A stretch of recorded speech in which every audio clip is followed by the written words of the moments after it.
All right, are we ready? Okay, so one of my favorite sayings in the world, most favorite sayings of all time, is if it can't be grown, it has to be mined. And it's true whether you're talking about a house or a car or anything else. If it can't be grown, it has to be mined. And if it is grown, then it's harvested, brought to market, worked,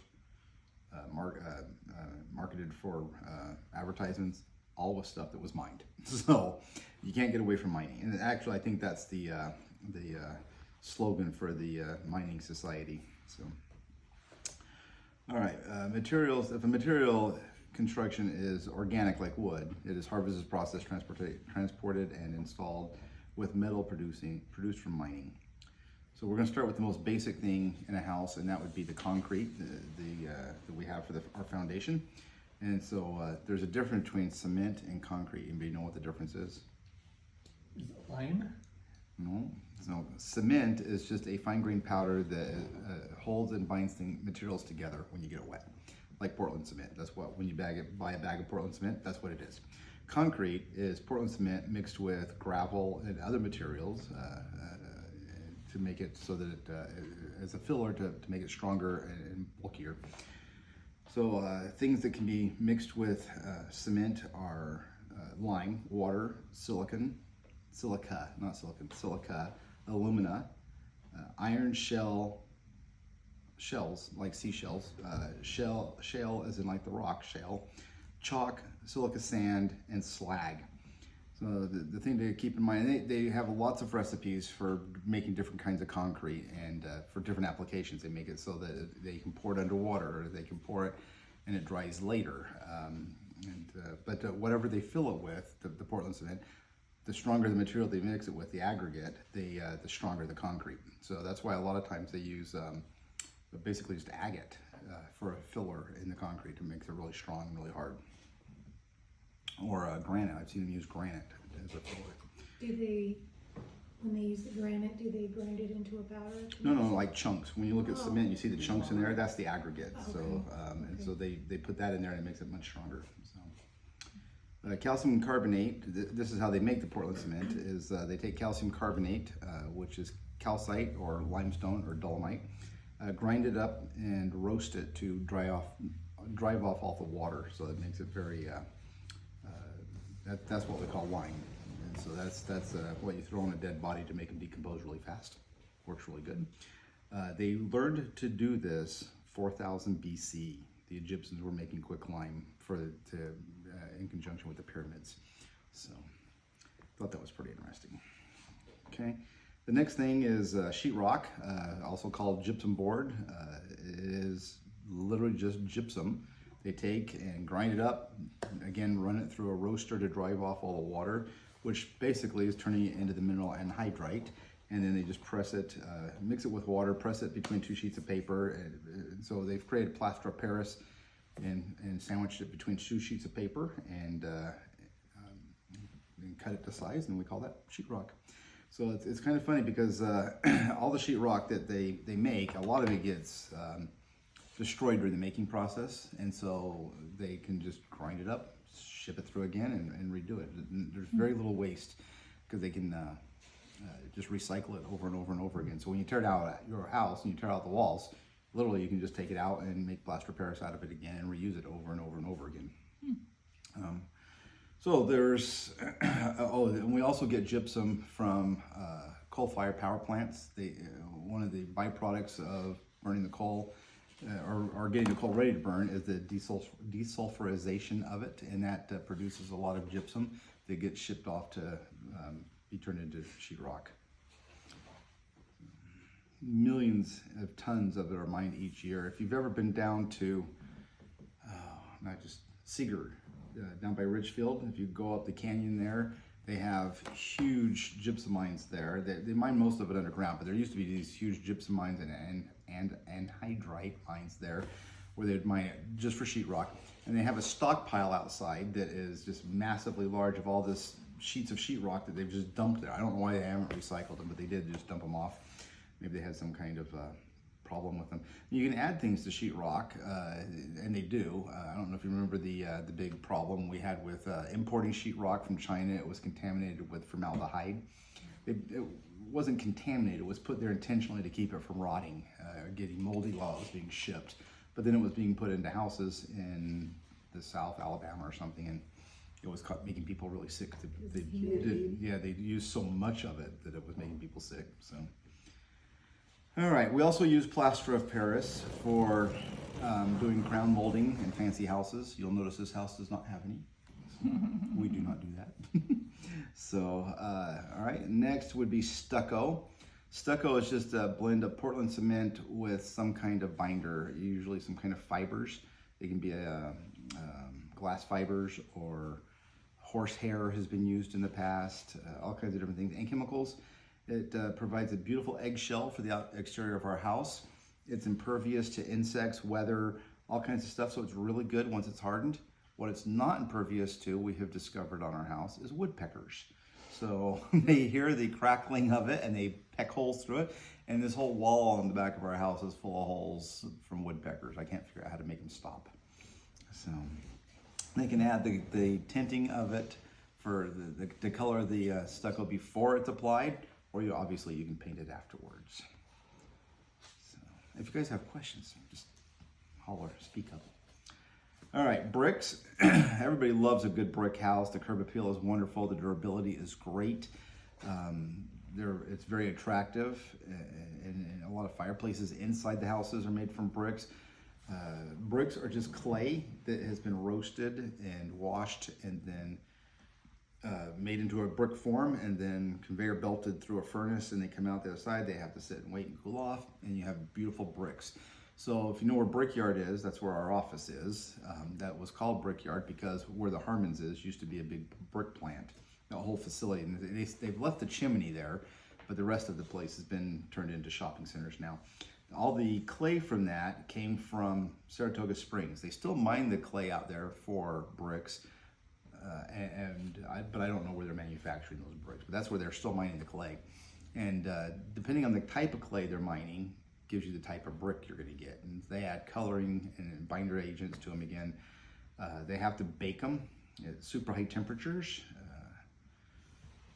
So a lot of the houses that are around this area, from here to downtown, all the way up into Mill Creek, Holiday, the avenues, all those bricks were made at Brickyard, at least the majority of them. And there's a place also out by Saratoga Springs, further around the mountain, called Clay Canyon. It's most famous for the Veracite, the Clay Canyon Veracite that comes there. Yeah, but it's called Clay Canyon because they mined clay there, and they got a very different type of clay there that made a different type of brick that was wonderful. So the vitrification process, which is what fuses it together. So you take the clay and the slurry, put it in a mold, run it through, it fires it up. There's different stages through the process, and a lot of them are just done on conveyor belts. They just go through these big ovens and come out the other side done, and they have to just sit there and cool. So they drive off the water, dehydrate them at about 300 degrees up to maybe 1800 degrees, depending on how they're mixed for whatever purpose. And then they go through the vitrification process, which basically is melting all the clay together to make it a brick, and that's 16 to 2400 degrees Fahrenheit.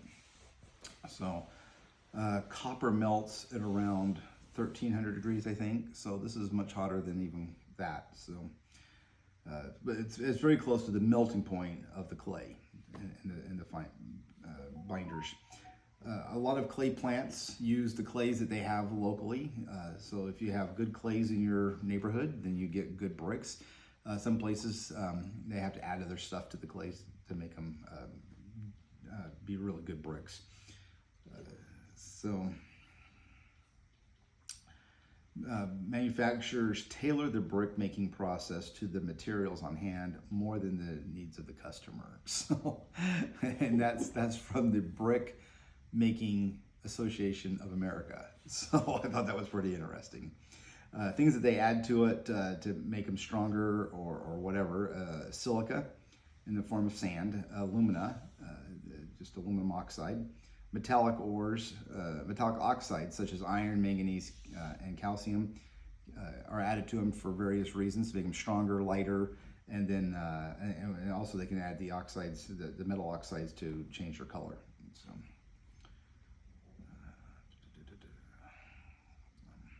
but we have really good bricks here. So, all right, next would be the cement board, also known as Hardy board. Hardy was a guy that invented these cement boards for exterior coating of houses.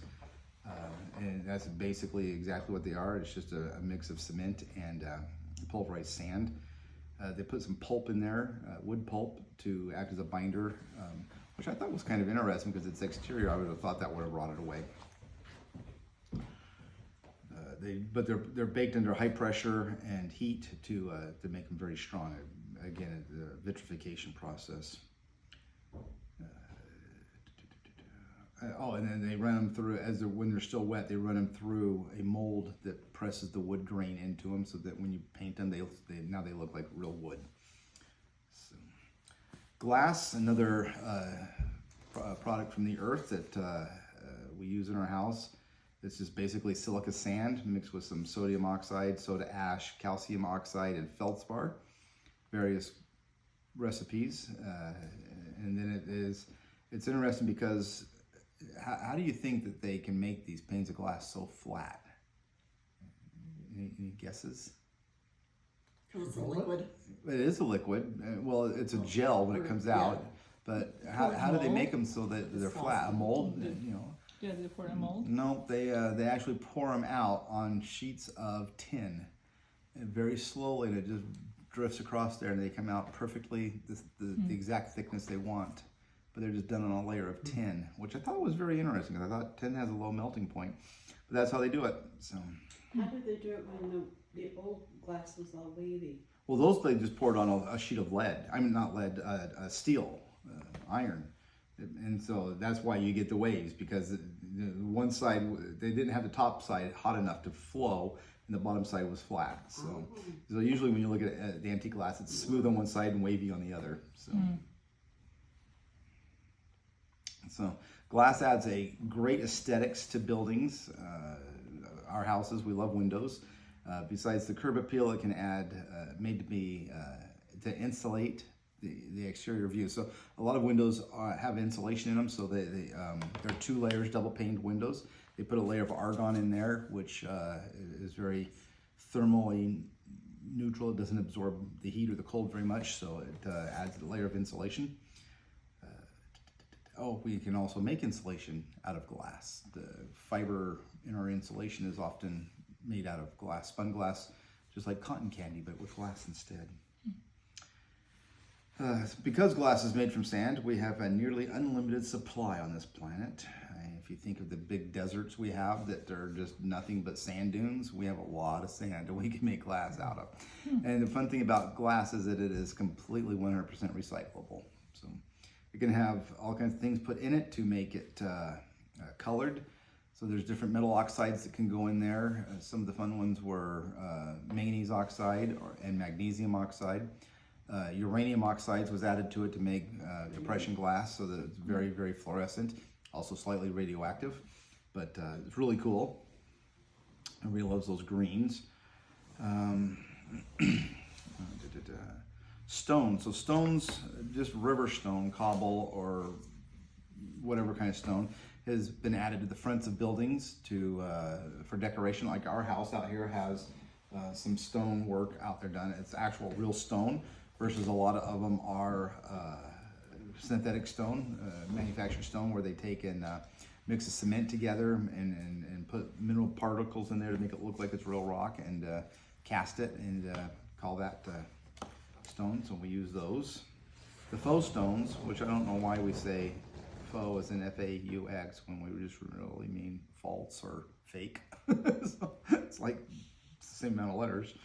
But the faux stone can be lighter, so if you have to do a really high project, you can do with the faux stone. It weighs literally 1/3 of a natural stone. Most people can't tell the difference. All right, so now going to the metals. We have a lot of metals that are used in making the house. Iron and steel, obviously, if you have metal framing, a lot of houses nowadays, they're going to metal framings. It's a lot lighter and cheaper than wood, and I'm personally a fan of wood, but you know, whatever. It's also, if you're making wood, you have all the tools to build your house are all made out of metals, steel and iron a lot. Nails, screws, curtain rods, framing, decorations, all made from metal, iron and steel. Copper, this is one of my favorite ones. Why do we use copper for pipes? Antibacterial. It's antibacterial, that's exactly right. So, and it's not toxic like lead. So we used to use lead for pipes, or at least seal up the leaks and joints on pipes with lead. I used to have one of the burners a plumber would use, and he'd put a big glove on and he'd melt the lead in the pot and stick his hand in there and smear it across the leak on a pipe, and it would seal it right up. Unfortunately, it was killing everybody in the house. So they've gotten away from that. So we use copper now because it is antibacterial, because it's not as cheap as some of the other things. And a lot of houses are being built with cheaper materials like PEX and PVC, which, you know, they're pipes, they're fine. I'm not a fan of PEX. I think everything tastes like plastic when it goes through PEX, but not a fan of that. But copper is antibacterial. It's been found that no germs, microbes, or bacteria, any of those things can live on copper for more than about 4 hours. Most of them much less.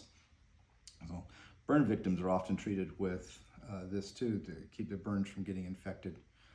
Anybody want me to pass around a little piece of pipe? Okay, I will pass around the copper though. This is a chunk of native copper from Michigan. So, unfortunately, this presentation doesn't have a lot of hands-on stuff. We'll get to a few. All right, so if you get into a house and you find lead, as a real estate agent, we always go, because sometimes it can be really hard to deal with. There's lead pipes. I'm not sure you can get insurance. just know that. Probably you're buying it from a trust where everybody in the house died anyway. So a little facetious there, but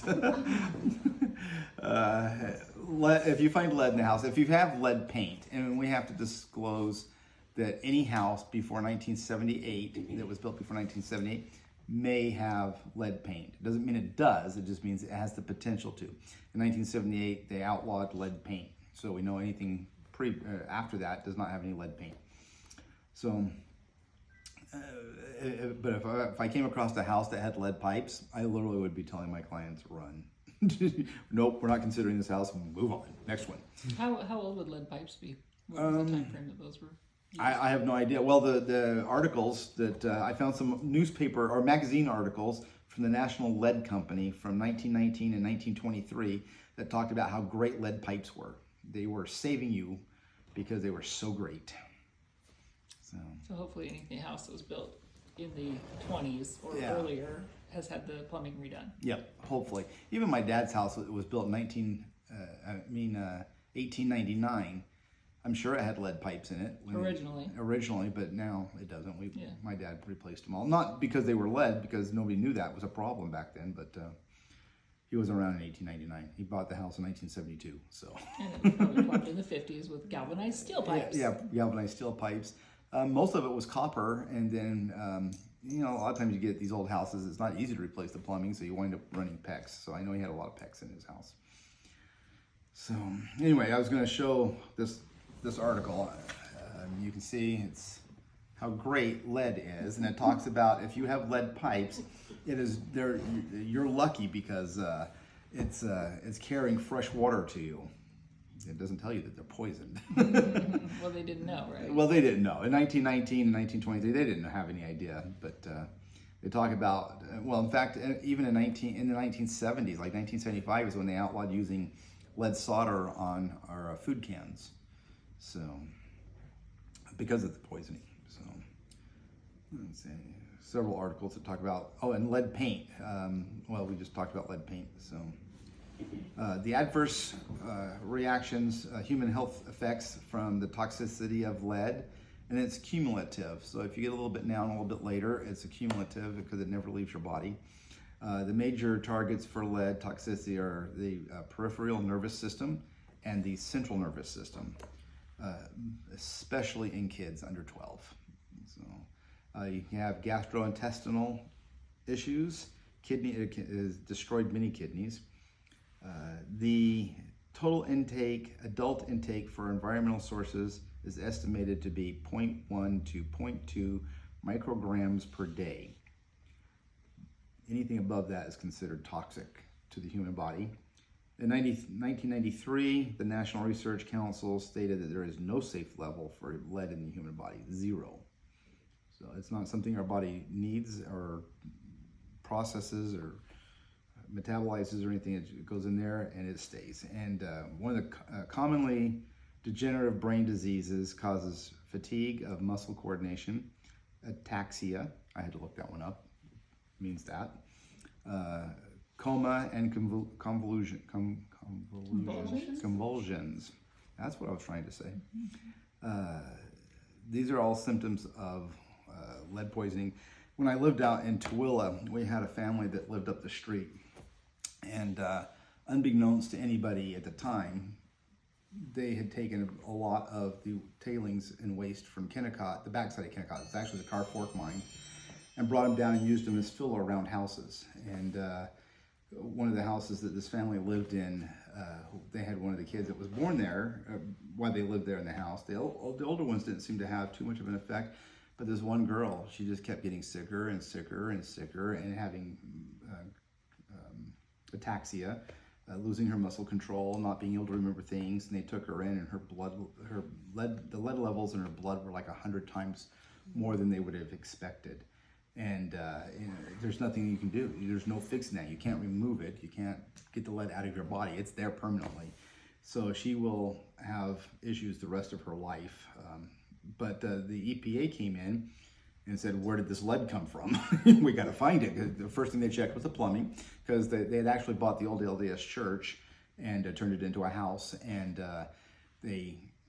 first thing they checked was the plumbing, and it wasn't the plumbing. It was all copper. And so they did some soil samples, and it was all this backfill soil they brought from up on the mountain down from Kennecott, or the Car Fork mine, and filled down in around all the houses. And they wound up they tested a bunch of houses, and they had to, I can't remember how many, but it was like 6 or 8 or maybe 10 houses. They had to come in and dig all of the soil out from around the houses, prop the houses up so their foundations didn't collapse, and fill it in with new soil. So it was millions of dollars worth. Wow. But unfortunately, it was too late for this one girl.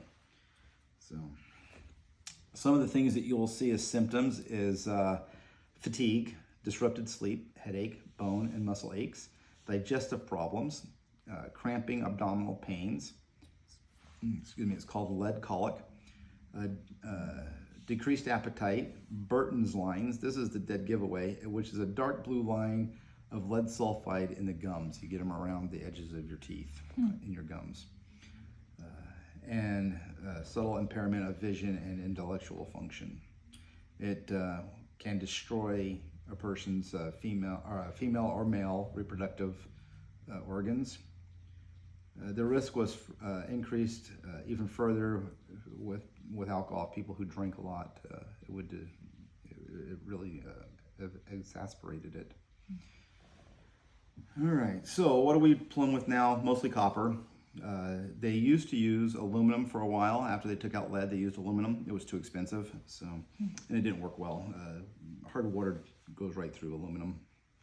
Nowadays, we use aluminum in our refrigerators for the coolants. So, we use aluminum for wiring.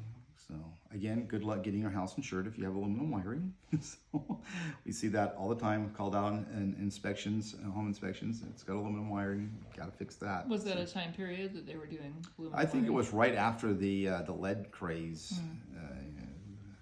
So yeah, probably in the 70s. They didn't use it for a while.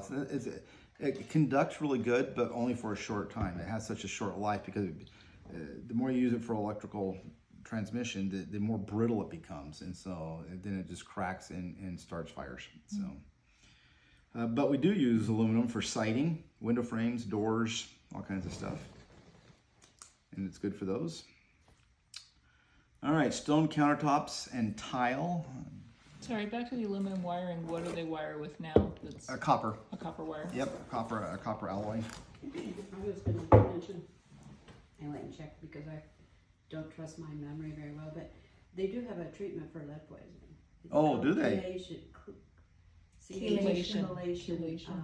therapy, and there's also, it sounds like there's a medication now they've developed too. So I just. Huh, let you know. that's gotta be new. So I just, yeah. Yeah, okay, awesome, thank you. Mhm.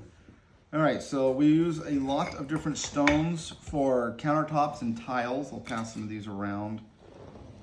That's just a travertine.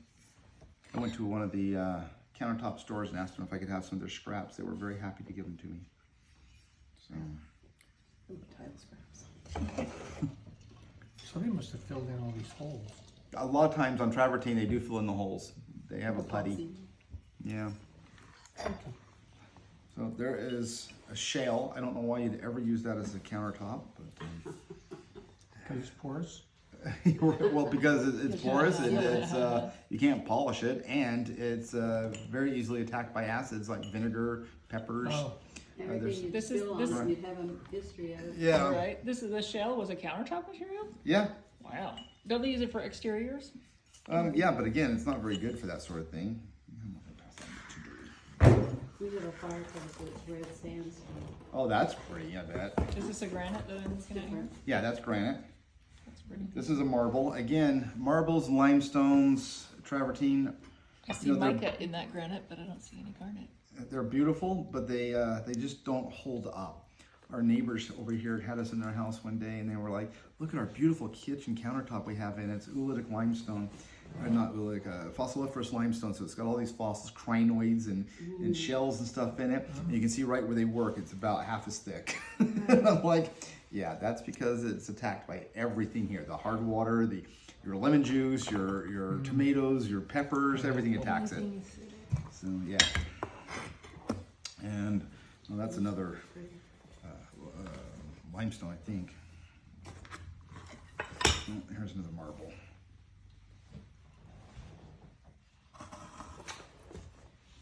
So these are great things. We coat the outside of buildings with these kinds of things. They are durable in the course of our lifetime, maybe even 100 years, 150 years, but they are not going to last forever. So I guess we only build houses to last 150 years anyway. All What are right, your fill out thoughts this. on concrete counters and that? You know, it's they're very, very popular. People really like them, Yeah. and they're a lot of fun because you can put imprints in them.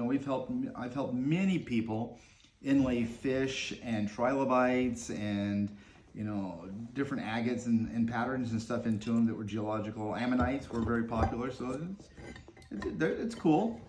I personally am not a fan. I would have my countertops made out of copper if I could, but, just for the bacteria. So, all right, ceramic tiles. Ceramic is again another stone that's made out of clay. So we make a lot of tiles out of ceramic and porcelain.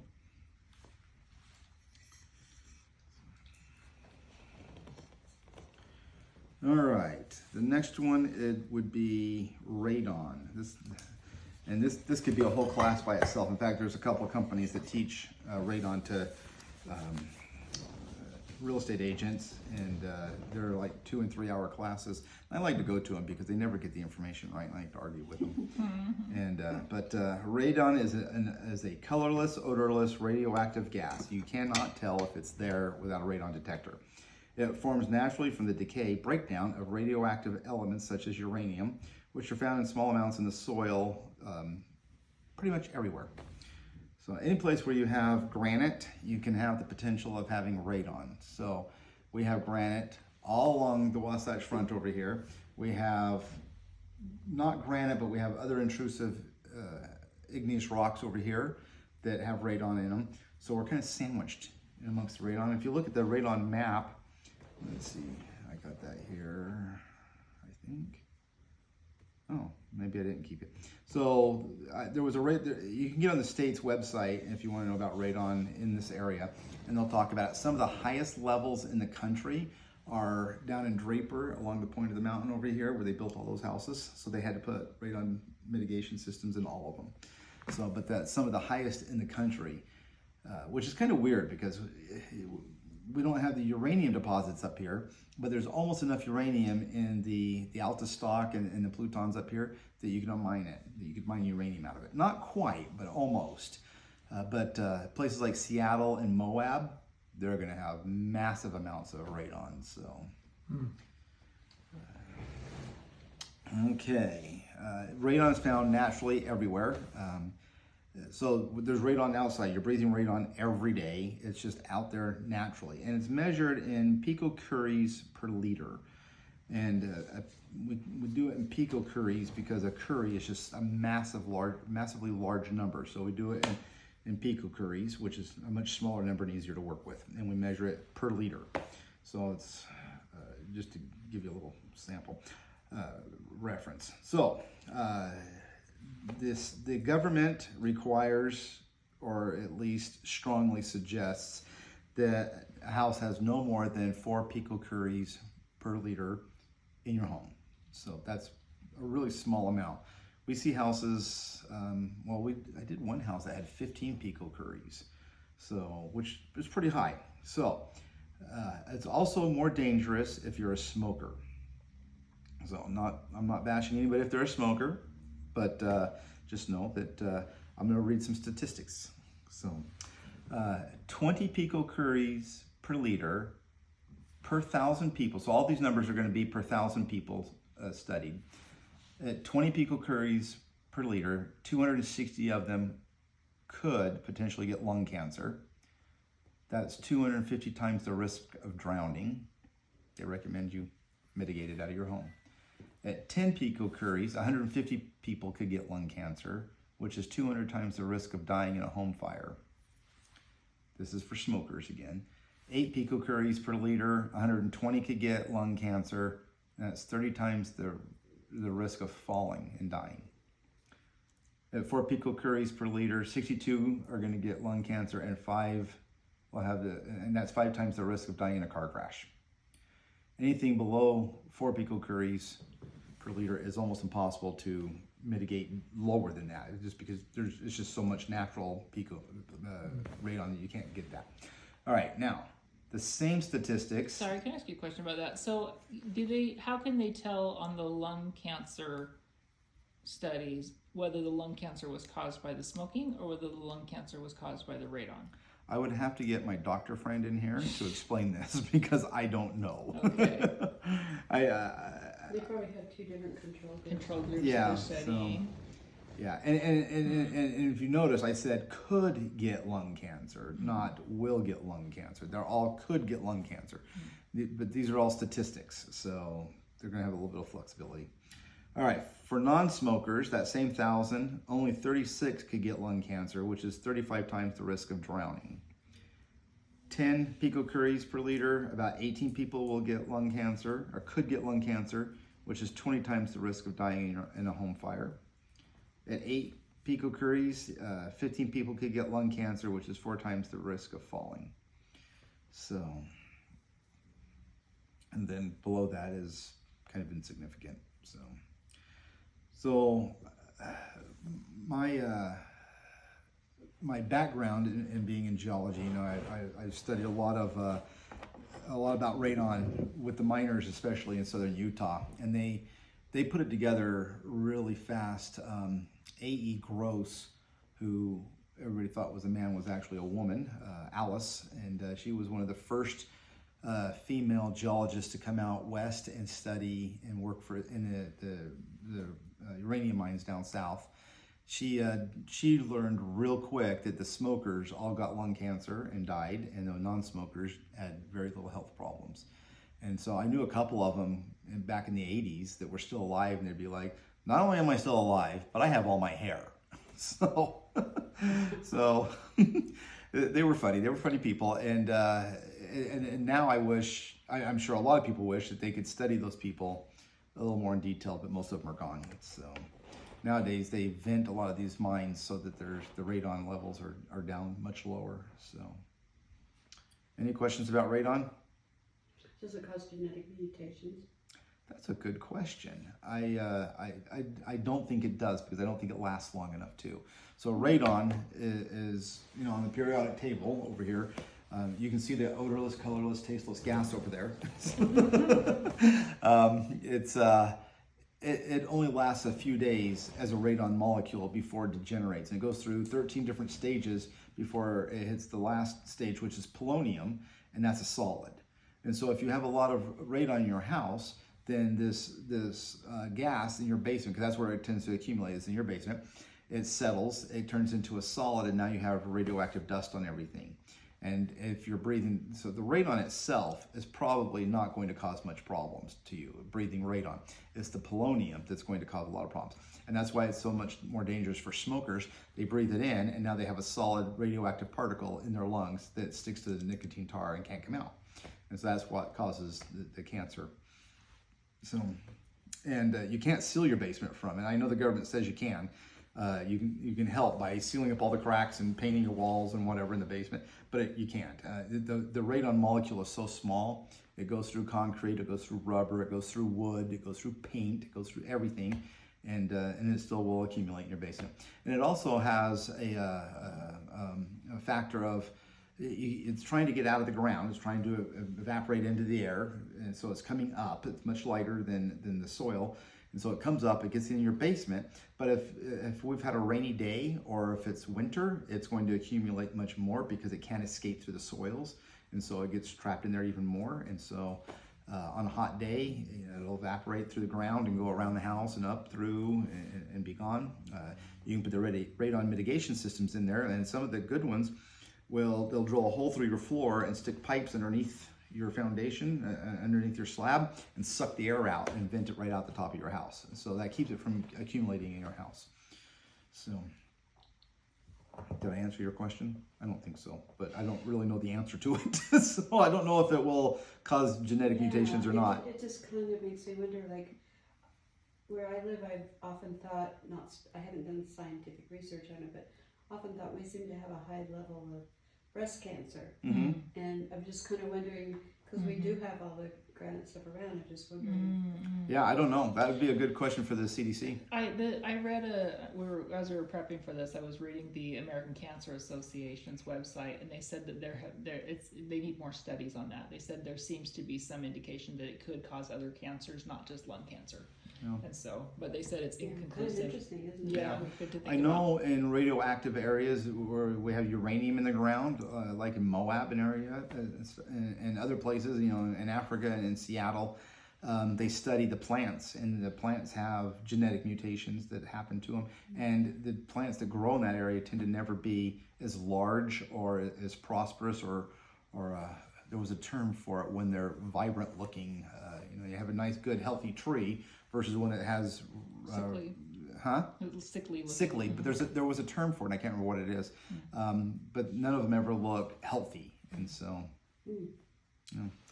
All right, the Earth itself is a geologic hazard when you're building a house. You have things like soils that can collapse or expand. If you have some that have a lot of clay in them, sometimes they will get wet and expand. Many roads have been destroyed because they put an asphalt road across a bed of bentonitic clay, and then it gets wet and expands and it blows the road apart, or it dries out and shrinks and the road crumbles. So it can do the same thing to a house. You can have land that subsides, not talking like a sinkhole, although sinkholes are a problem. But if you build something heavy on a bed of rock that's not meant to support that kind of weight, you can get tilting and shifting in houses. So volcanoes. Volcanoes can be a hazard, not in Utah, but they can be a hazard. Although there are three types of volcanoes. You have the cinder, the shield, and the strato, and we have all three of them in Utah from our past. People think they're really old. They're not. Some of the most recent volcanic activity in Utah is only a few hundred years old, just before the pioneers got here. So, in fact, the last supervolcano, the largest volcano to ever erupt, was here in Utah, and it was about 10,000 years ago. It stretches from south of St. George up to Delta, and from the Great Basin all the way over to Marysvale. And it's not circular; it's very weird shaped, but it blew, and I think it was 135 cubic kilometers of debris went into the atmosphere. That's large. That's a large amount of debris. They have found the ash field as far away as Ohio, where it's still 6 feet thick. Wow. So that was a lot of debris. So, yeah. All right, we have earthquakes, and so we all are all aware of the Wasatch Fault, and probably it's the most significant because that's 2 plate boundaries. That's where you have the microplate that we sit on collided with the North American plate and created the Rocky Mountains here, the Wasatch Front, and now it's spreading back across. So as it stretches, this microplate from the Wasatch Fault to the San Andreas Fault, that land is kind of stretching, and that's why it's causing the Horstgrabens, or the Great Basin, where you get the mountains and the valleys, and we get lots of that. And so, but we also have another major fault line right here in the valley, and that's the one on the west side, called the Oquirrh Fault. So it's significant as well. And there's one that runs through West Valley, and then there's always ones that we don't know about. Like a few years ago, when we had that earthquake that was out here by the Magna Tailings. Nobody knew there was a fault there. It just there it was. By the airport. Yeah, by the airport. Yeah. So. It was 4.3, I think, wasn't it? Yeah, 4.3. Yeah, yeah. The which, you know, Marita was getting dressed. She'd just gotten out of the shower, and I was laying in bed when it happened. My first thought was, "What are you doing?" And I was like, bumping around the house. "Yeah." I was like, "We're having an earthquake. This is so cool." It's like, that's just what we need. Yeah. COVID and earthquakes. Right? It really is the end of the world. Yeah. So this is off the state's website. You can see the red is the Wasatch, the blue is the Oquirrh Fault. It's not showing all the little tiny faults, and that's because I couldn't get it to the one that shows all those on the state's website was so small and detailed I couldn't get it so that you could see it. It was just a bunch of blur. Hold it up to here. Perfect, thank you. Is anybody even on there? Anybody watching us? Yeah, we had a couple people Okay, coming and go. Good. Russ has been making comments, Russ Hartel. Oh, good. So more common in Utah are mudslides and landslides, and here, let's see if I can make this a little smaller. Here's a map that shows those. All the red are mudslides and landslides that we have here in the state, and you'll notice that they follow very closely the fault lines. Yep. All the red dots.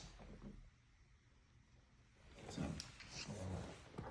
All right. I have a question. What's going to happen to those homes out there by North Salt Lake and Woods Cross that are built right on the You're gonna slide Right on the up fault? down. gravel pit? Yeah. Same with the Cottonwood Heights, right where Yep. Brighton is. That was a sand pit Mhm. not that long ago, and it's right there. Yeah, And the where fault buildings- line runs right Right through all there. of that. Yeah. Yep. And so not only do they have the fault, they're all built on On very sand. steep sand and gravel beds, Liquefaction. just like the ones that happened last spring in Daybreak, not Daybreak, was it Draper, where they built them on the edge. Yep. Is Scott Seal on here? Yeah. he Yeah, was. yeah. He works for a company that did not want to do the geo work on those because they said the ground was too unstable, and so they went to a different company Yeah. That approved that it. would approve it for them. So, yeah. Yeah, I know that Same there's problem with I-15 is going to slide off because of the gravel pits that are west of the. Mhm. The problem is that they're undermining it out there. So they're mining it above it, no biggie, but they're mining it on the downhill side, and it's yep. Yeah, there's this geologic principle called isostatic equilibrium, which means the Earth wants to be level. It just wants to be level, and so everything's working to fill down. So, all right. Okay, and then heating sources. How we heat our houses has everything to do with the ground. We have coal, natural gas, geothermal, where they put pipes down into the ground and let the hot water come up. So, you know, there's several geothermal plants here in Utah. I don't know if you've watched our videos that we did last weekend? 2 weekends ago, where we were down with the geysers here in Utah, you know, collecting the sulfur out of them. And then solar. Solar has everything to do with mining as well. You can't have solar without extensive mining. The only heat source that we have that's not geologically related would be burning wood. So everything else comes from mining of some sort. My battery's dying. All right, paint is another great example of something that we don't even usually think about paint being something that comes from the ground, but all oil-based paints are just that. They're created from oil, and they're pigmented with various different pigments that come from minerals. There are organic compounds that are used for pigments that are really nice and really cool. Fruits and vegetables are some good examples.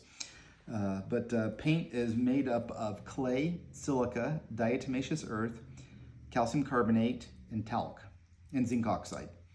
Zinc oxide was the replacement for lead oxide that they used to put in paint, and then paint was, lead was obviously deemed horrible. It was it really deserved its bad reputation. So, but it was replaced with zinc oxide. Zinc oxide is not nearly as bad for us. Clay, a number of different clays are put into paints. They provide hiding power. So if you're painting over something and you're trying to do a stain blocking, that's because it's got clay in there. Diatomaceous earth. Diatomaceous earth is made up of diatoms, which are little organic sea creatures that are very sharp. They have a silica-based skeleton instead of a calcium, like a seashell. And they are very, because they are silica, they are very tough and withstand cleaning and scrubbing, so you can clean the paint. Chalk is another one that's often added in there. Latex paints is made from latex stuff, which is usually synthetic oils and vinyls, which are made from natural oils. So I don't understand that. So, but there's a whole list of minerals that are used to color the pigment. Cinnabar and metacinnabar are even though metacinnabar is still cinnabar, it's altered. It has a higher something to it. I think it's just a different chemical formula. But cinnabar is used to make paint red. Cinnabar is a mercury mineral. Metacinnabar is a mercury mineral. So I don't know how that works. Galena, which is lead ore, is used to make paint black. Orpiment, which is an arsenic mineral, and realgar. Orpiment does a yellow to orange pigment, and realgar is red.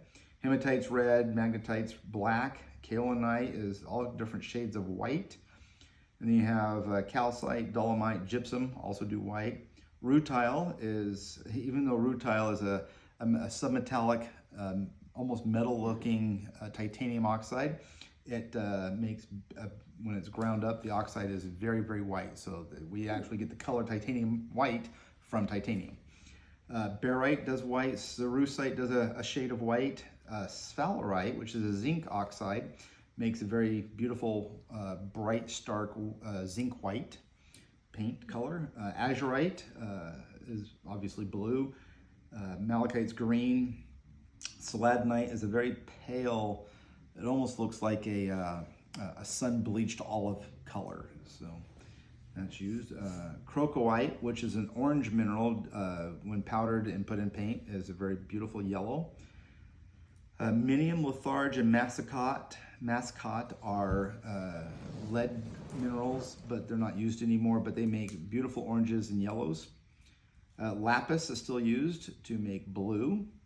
And here, somebody had done this, so I stole it from their website. These are the periodic table showing how the colors grade up and down and across. I thought that was really cool. Like as paint colors? As paint colors, yeah. Oh, that's fun. Yeah. Not all of those obviously are used in paint. When DuPont was making paint in the early 1900s, they're always looking for anything to make a vivid color.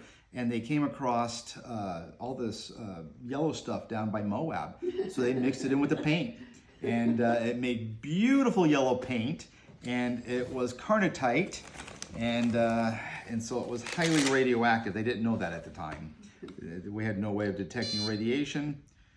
So this is background radiation in our house is still like 1 or 2. Come on, show. I heard it click. Yeah, so it's very low. And if you had a house that was painted with carnotite,